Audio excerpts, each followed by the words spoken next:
Hello there guys, welcome sa channel. So, nakikita nyo sa ating likod itong ating audio center SA312. Hindi tayo magre-review.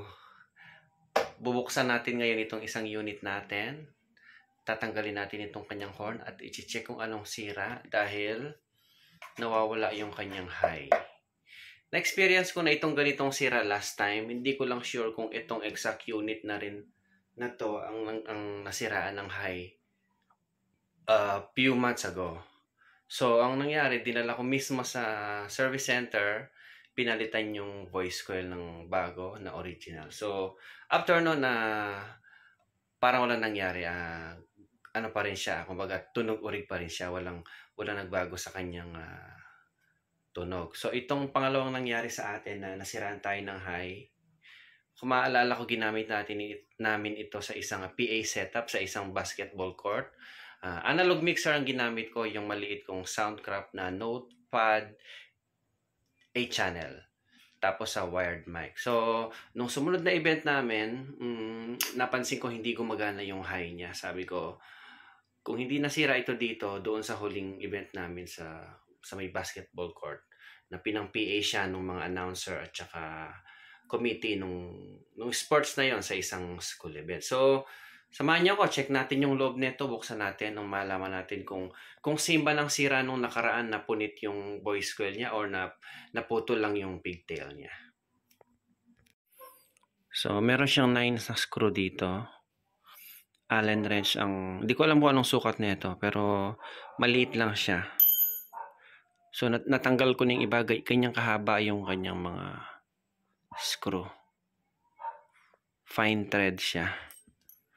So, isa na lang yung natitira.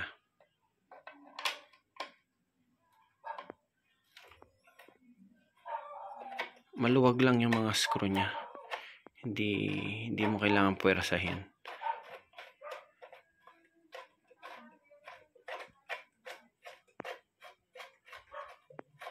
Medyo nalungkot lang ako kasi may limiter ito sa likod eh. Nagtataka akong bakit na napunitan na naman. Pero hindi ko sure kung ito mismong unit din yung nasira last time. Pero sa pagkakaalam ko, hindi siya. At ang isa pa doon, kasi may kamahalan ng voice coil niya. Siyempre, hindi ko papalitan ng third party na voice coil ito. Kung papalitan ng voice coil niya is yung original pa rin ang ilalagay natin. I-order natin sa mismong service center niya. Medyo nalulungkot lang ako kasi sa dati kong brand, kilala nyo naman na Beta 3 ang brand ko. Never ako napunitan ng high. Although may naka-ready akong dalawang original na voice coil. 5 years na yun na hindi ko pa nagagamit yung dalawang yun. Matagal kong gamit yung dalawang piraso kong U12A. Bugbog na yung dalawa kong U12A bago ko nabili tong mga audio center ko. 6 na ang audio center ko. So, may plan pa rin akong dagdagan ng dalawa. Magiging 4 na D12 at saka 4 na D15. Sa quality, wala naman talaga tayong pag-uusapan dyan. Maganda naman talaga ang quality ng audio center. Kaya naman, mas dumami ang audio center ko kesa sa Beta 3. Yun nga lang, sa tibay, talagang ilalaban ko yung Beta 3 sa patibayan. Hindi siya maselan, hindi maselan sa kuryente, hindi maselan. Kasi nga old school siya. Old school yung kanyang module sa likod, hindi maselan sa kuryente at wala siya gaano mga high-tech na mga knobs o pindutan sa likod. Very basic na input, output, tapos sa volume level, high and low. Yun lang yung likod ng Beta 3 natin. Unlike nito, ikot natin na ano na siya, talagang mas modern yung kanyang module. DSP kung tawagin nila. So, meron pa siyang parang, hindi ko masasabi kung parang may built-in. Yung iba kasi pagkuhan sinasabing may built-in 2-channel or 3-channel mixer sa likod. Ito kasi pwede kang mag-input ng dalawa. So, may mic ka dito, then may music input ka dito. May Bluetooth pa siya. Kaya lang yung Bluetooth, wala siyang sariling channel. Kate-testing ko lang ulit ngayon dahil i-double check ko kung ito nga yung may sira. So, nag-connect ako ng Bluetooth sa phone, nakahabad nakababa lahat yan. Dahan-dahan tinaas ko yung gain, tumunog siya nang nakababa itong dalawa. So, ibig sabihin yung Bluetooth functionality niya, kung magpi-play ka ng music via phone, sa master siya naka-connect. Ito yung model. Siguro ito mga 1 taon na sa akin. Kung di ako nagkakamali 1 taon na sa akin to. So, marami na ring naging event itong unit na to. Ito yung unit number to ko. So, ito yung pinakaunang audio center ko, yung unit 1 and 2 ko. Bubuksan na natin na dahan-dahan. Mahirap pa naman dahil nakahawak yung isa kong kamay sa cellphone. Nasira kasi ng mga bata yung cellphone holder ko. Buksan ko muna. Ito na, buksan ko na. Ito kaya malayo talaga ang sensya na may alikabok pag huling event nito outdoor eh. So, kung mapapansin nyo ang haba ng trompa niya, kaya talaga ang unit na to talaga medyo malayo ang niya, medyo malayo ang bato ng boses nito. Kumpara dun sa U12A ko na ang liit-liit lang ng trompa. So, mas malayo ang throw ng audio center na ito. So, ayan ang kanyang driver, Bema. Tapos yung mga pinagdugtungan niya yung mga pinagtornilyuhan niya ay may nut sa loob, kaya nga fine thread yung mga screw. So maganda yung pagkaka-screw niya. Tapos meron pang may rubber seal pa.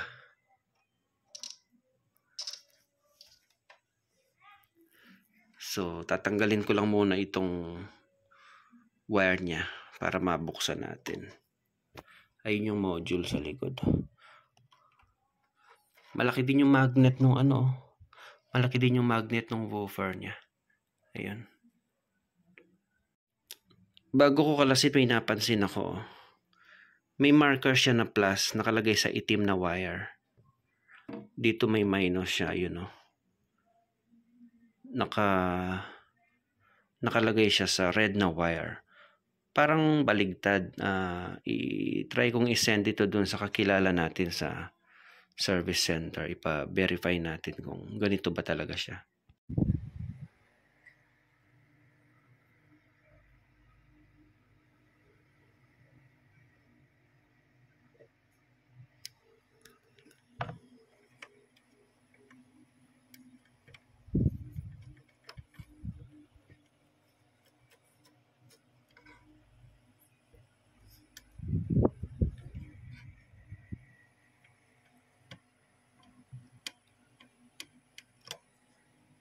Nabuksan ko na. Akala ko wala akong pang mas maliit na allen.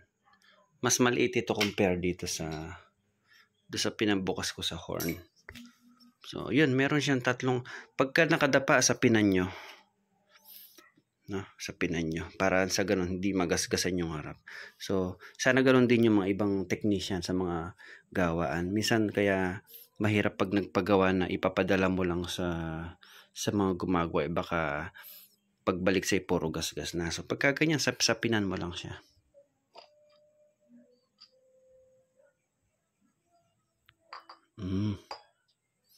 Mukhang yung pigtail lang niya ang naputol. Hindi punit yung diaphragm eh. Yung nauna kong pinagawa nito, napunit daw yung punit daw yung dome na yan. So, pagka ganun talaga nasobrahan. So ito, parang wala siyang parang wala namang putol.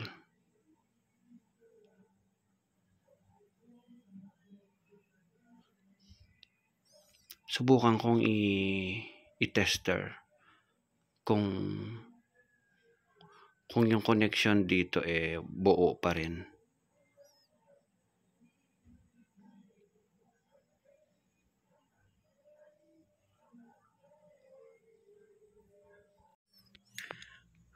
So, physically wala tayong makitang damage. Ang unang troubleshoot nito is to test the continuity Kasi wala akong naaamoy na sunog, wala siyang visible burn, wala ka rin makitang putol. Ang galing nung pigtail niya, para siyang ano bang tawag dito? Para siyang flat na wire, para siyang ribbon. So, i-test natin yung continuity. Ang suspect ko dyan, kung wala kang makikitang putol dito, maaring dun sa loob, dun sa part na to, na nakatago magkabila. So, itetest natin ito para malaman natin kung may putol siya o wala. Medyo mahirap lang dahil isang kamay lang ang gamit ko.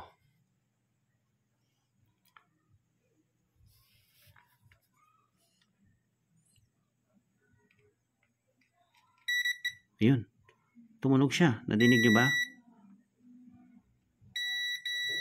Kinapa ko lang yung dulo nung itong dulong ito kasi medyo nakalabas siya dito.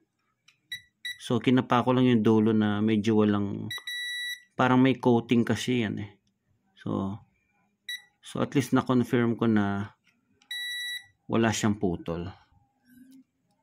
So pag dito hindi siya tumutunog dahil umikot siya dyan eh. So continuity lang naman ang ititest ko para malaman ko kung may putol itong kanyang ano. To. Ayun. So confirm din sa kabila na wala siyang putol. Ibig sabihin na good yung connection nito. Pero ang tanong ngayon ito, kung buo siya.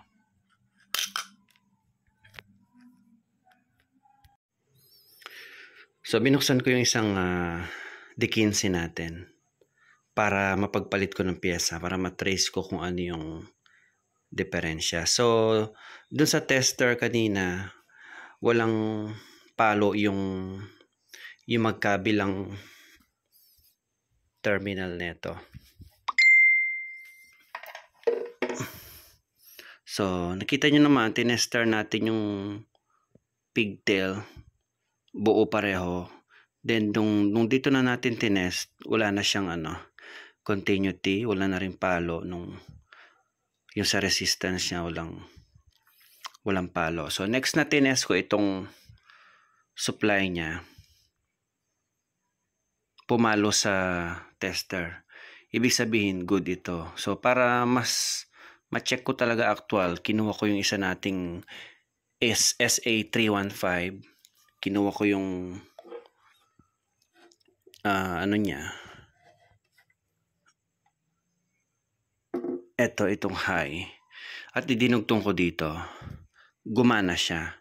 So walang problema sa module, walang problema sa wire, walang maano naman to medyo maluwag pero gumagana siya. So mamaya pagbalik ko ihigpitan ko ng konti. So sira talaga yung nasira yung voice coil kasi nga tinesting ko to, gumana siya dito. Etong dito sa 312, tinesting ko dito sa 315 sa module niya, hindi siya gumana. So may sira talaga kahit na wala siyang visible na mga damage, sunog or putol, ayaw niyang gumana. So o-order na lang tayo nung parts nito sa kay Colin. Order na lang natin, ipapaship na lang nila, din ipapalit na lang natin dito kasi medyo hassle kung ibabiyahe ko ng Manila ito. Ayaw kung nagpupunta ng Maynila. Siguro kung mapaglaanan ng budget, dalawa na ang bibilin ko para may spare na isa. Also para sa comparison nyo, magkasukat lang yung high nung 315 at saka 312, pareho lang. Yung woofer lang yung magkaiba, talagang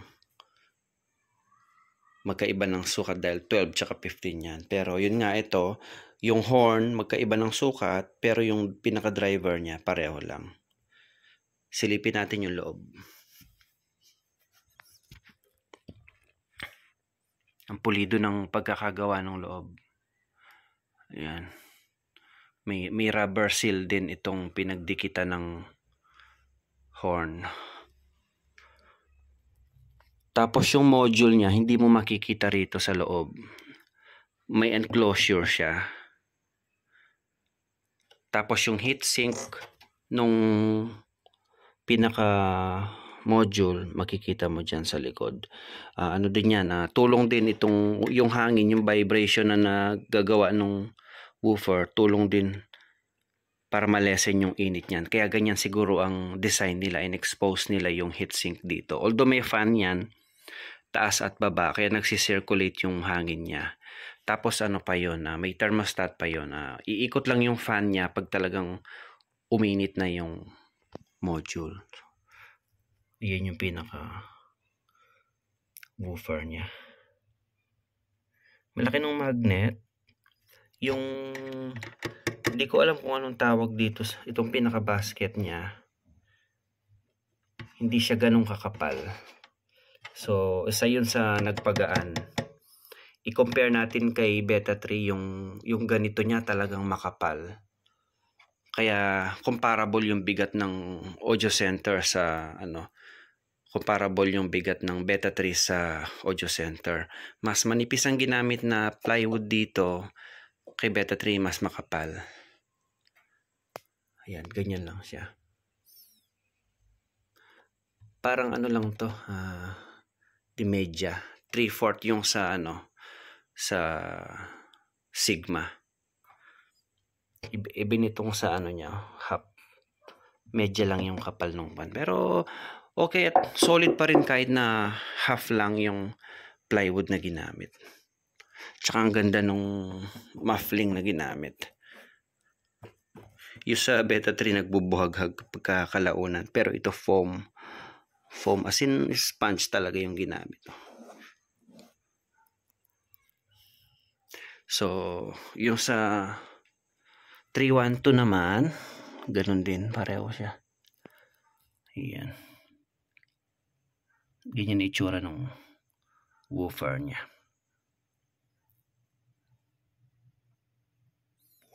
Yung likod, hindi na natin masilip. Ayan.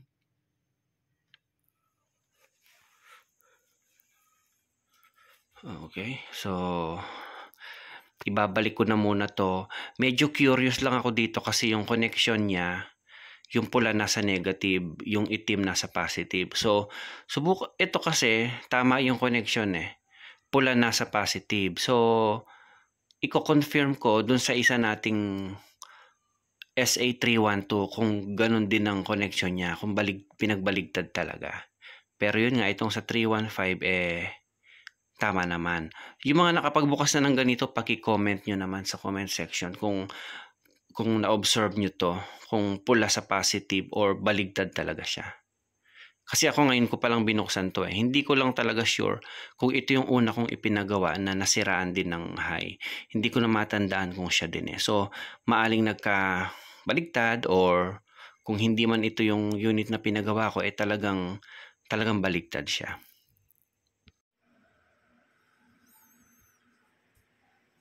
Mukhang dito yung sunog niya. Dito banda. Ayan Kasi kahit paano ko i-test dito, buo siya mula dito hanggang dito. So buo yung parehong pigtail. So pinakatitigan ko na mabuti. Diyan siya may parang sunog. Ayan So order na lang tayo nito. So continuation tayo nitong vlog natin. Dumating na itong in-order natin na voice coil. Also, para sa, ayan si Kuya Gavin. Dalawa kami sa bahay ngayon. Nasa school yung bunso ko tsaka si mami nila. Suka mo na doon tong. Suka mo na doon. So, para sa comparison at para may idea lang kayo, kinalkal ko yung dalawang voice coil para doon sa Beta 3 ko. Para lang may comparison tayo, ipapakita ko lang kung anong itsura ng mga voice coil ng Audio Center at saka ng Beta 3, okay? So, in-order natin to through the effort ng aming butihing kaibigan dito sa Zambales na si Sir Louis Morales. Siya kasi yung authorized parang dealer na rin siya kasi dito sa amin sa Zambales. So pina-order ko sa kanya sa direct from Colin. So 1 day lang ang delivery. Sa kanya din ako nagpapakuha ng mga unit doon para mas mabilis siya kasi yung may mas malaking account doon sa Colin. Thank you so much kay Sir Louis Morales ng LA Morales Lights and Sound. So buksan natin ito, tignan natin malapitan kung anong itsura nila bago natin isalpak dito sa ating audio center. Audio center speaker. So unahin natin itong sa audio center. Actually, Bayma yung may gawa ng mga driver ni audio center. Tinesting siguro nila kasi nakabukas na kaagad eh. Ito yung model niya.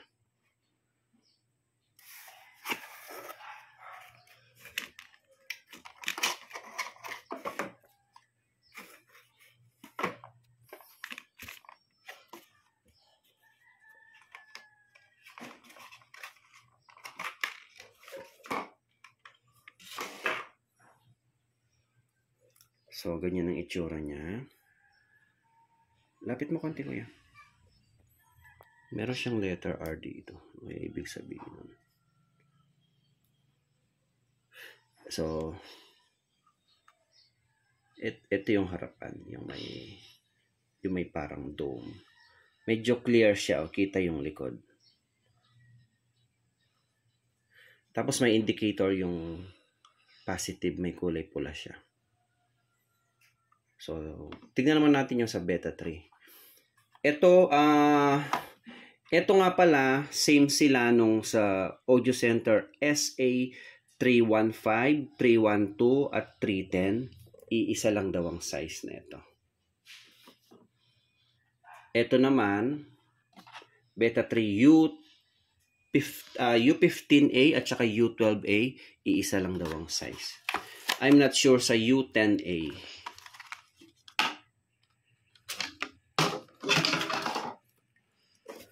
Magkaibang design nila kasi itong si Beta 3. Unang-una, Beta 3 mismo gumawa nito. Kasama na yung pinaka ano niya oh. Ano bang tawag dito? Parang push lock. Yan. Pasensya nyo na yung video ko, medyo tumatagilid ha. Si Gabi nang nagkukuha ng video kasi. Size comparison tayo. Halos pareho lang ang laki. Ito lang si Beta 3 parang foil yung kanyang ano, medyo hindi siya transparent kagaya nitong isa. Okay, so yun ang comparison nila. So Beta 3 itong nasa right, Audio Center itong Bayma itong nasa left. Sa likod, sa tingin nyo guys.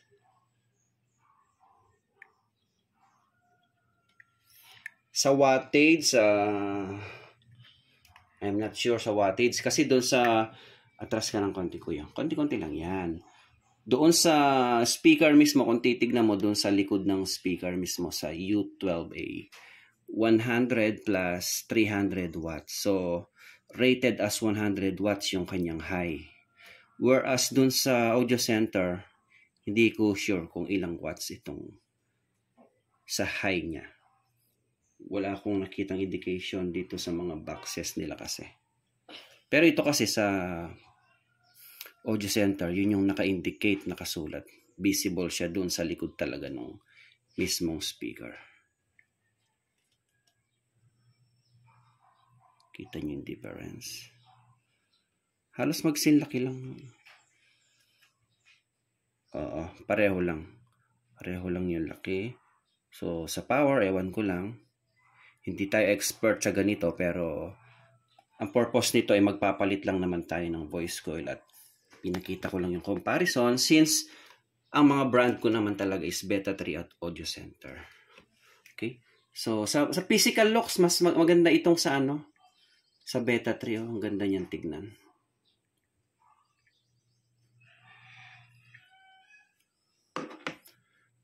Eto naman sa Beta 3, walang box ito. Ganito ko na talaga siya nabili noon. Hindi ko na maalala yung presyo. Matagal na ito sa akin. 5 years na itong dalawang to sa akin. Never ko pa nagamit. Never pa ako nasiraan ng Beta 3. So, sa tibay, ilalaban ko talaga si Beta 3. Babad sa analog ito, hindi dumaan sa mga compressor limiter. Never nakatikim ng compressor limiter itong mga Beta 3 ko. Even yung Sigma ko na naibenta, never nasira yon. Madalas nasisigawan sila ng mga host namin dito sa Zambales. Pero buong buo pa rin, matibay pa rin. So, try nating ikabit na. Ikakabit na natin yung sa audio center. Itatabi ko na muna to. Hindi for sale ito Baka may mag-message sa atin na baka pwedeng bilhin na yung isa. So, hindi po for sale ito. Kahit na hindi ko pa siya gagamitin akin lang itong mga to. Okay? Hindi ko lang sure kung same lang ito sa ibang model ni Beta 3. Basta ito ang alam ko para ito sa U12A at U15A. Okay? So, dito na tayo sa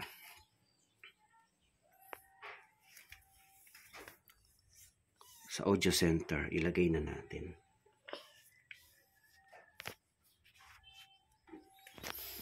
Meron siyang ganito. Hindi ko alam kung ano ito. Dumi ba ito? Ano? Gas.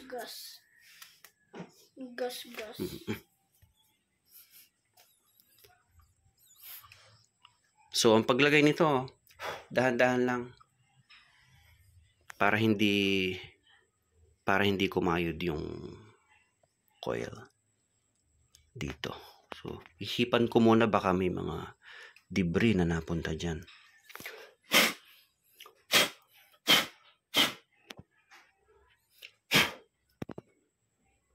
Siguro i-brush ko muna para may konting alikabok ako nakikita. Ako na kuya. Nga pala, standby kayo sa next vlog natin. Nakalimutan ko na kung sinong nag-recommend nito sa akin. Ano ito? Cover ng mga battery natin. Para siyang shrinkable tube. So, next vlog natin, ito yung i-feature natin. Babaguhin natin ng balot lahat ng battery na meron ako. Tapos, may binili din akong heat gun. So, isasabay natin ito doon sa next vlog natin. Abangan nyo ito. Saan na yung brush natin dito, kuya?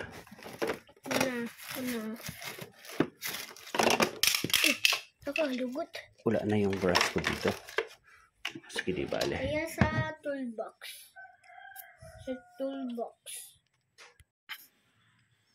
Okay, so pagtatapatin lang natin yung mga butas.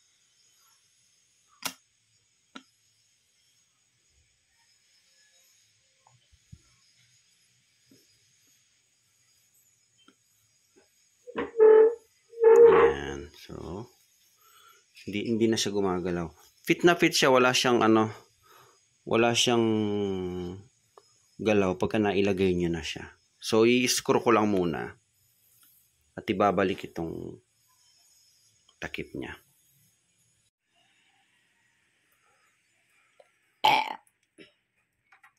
Okay, babalik na natin. Hihigpitan niyo ng konti ito bago niyo ilagay dito.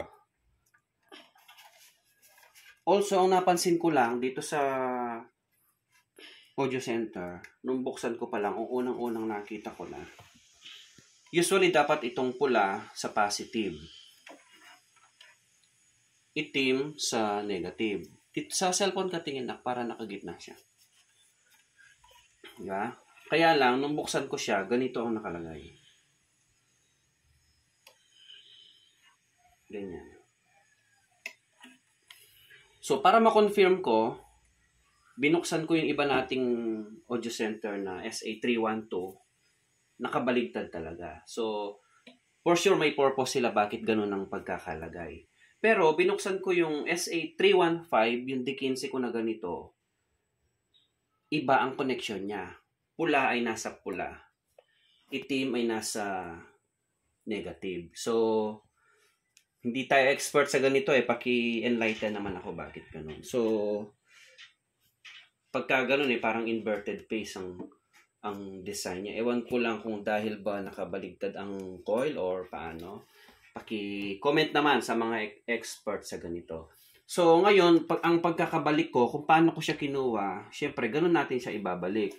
Dahil itong pula ang nandito, ay yung itim ang nasa positive, yun ang ibabalik natin dyan. Tapos yung pula sa negative, dun din natin siya ibabalik. Okay? Medyo maluwag lang siya kaya ihigpitan muna natin itong mga terminal niya. Didiin ko lang.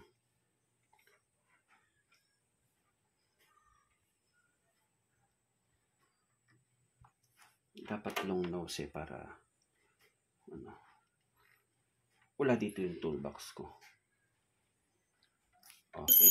Nasa labas? Oo, hayaan mo na. So, pula sa negative. Yan, medyo mahigpit na. Tapos yung itim sa positive. Okay? Babalik na natin.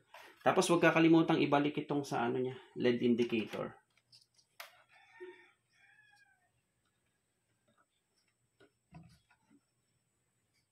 Yan.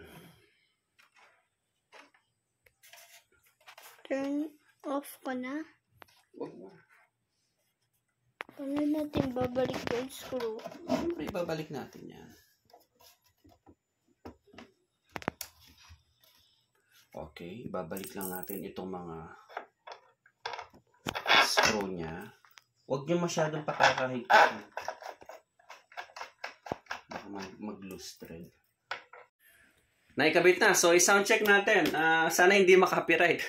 Kasi ayaw na ayaw kong naglalagay ng music na sa mga vlog natin eh. Pero ito ano lang, instrumental lang. Para lang ma-testing.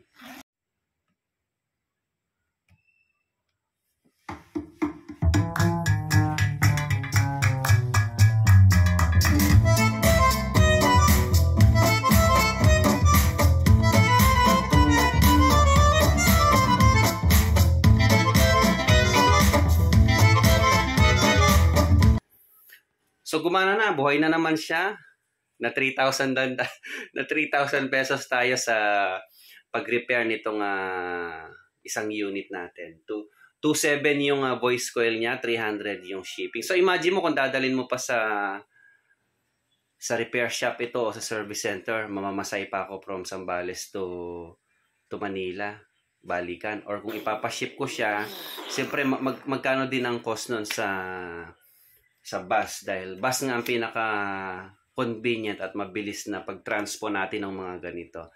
Even yung mga umu-order na mga speaker sa Raon papuntang Visayas region, talagang puro bus at saka AP cargo. Yan ang mga ginagamit natin na shipping. So, anong lesson na nakuha natin dito sa video natin? Unang-una, ingatan ng mga gamit, pakabantayan. Ingatan! Dapat tenga ang gumagana talaga. Huwag tayong mag-rely 100% sa mga equipment natin na ang may limiter sa built-in, may limiter sa mixer or sa mga processor ninyo. So, hindi siya ganun 100% na accurate. Oo, makakatulong yun, mapapadali ang trabaho natin. Pero tayo na may-ari tenga pa rin ang kailangan natin para mabantayan ang mga gamit natin. Also, siyempre dapat well-trained ang mga tao natin. Okay, so at isa pa na kailangan marunong tayong mag-basic repair, basic maintenance sa mga gamit natin para hindi natin lahat iaasa sa iba yung pag-repair natin ito. Okay, so hanggang dito na lang ang vlog natin. Salamat sa mga nag-abang. Yes, yes. Okay. Dito na yung bunso ko from school. So, next video na tayo mag-shoutout. Hanggang dito na lang. Bye-bye. Bus!